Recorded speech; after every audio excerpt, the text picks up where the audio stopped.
జై గురుదత్త.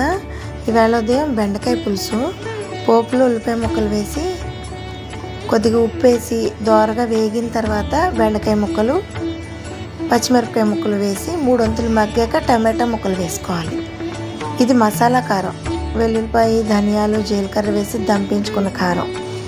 ఇప్పుడు చిన్న నిమ్మకాయ అంత చింతపండు రసం తీసి పోసుకుని ఒక్కసారి ఇలా కలిపేసి ఇప్పుడు మనకి ఎంత పలచన కావాలో అన్ని నీళ్లు పోసుకోవాలి.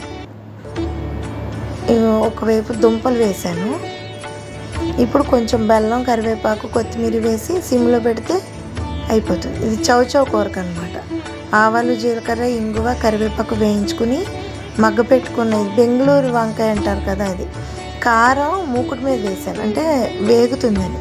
సరిపడినంత ఉప్పు వేసి 2 నిమిషాలు ఇలా వేయించుకుంటే చాలా బాగుంటుంది. ఇది అన్నంలోకి, చపాతీలోకి కూడా ఇది ఈ పూట వంట.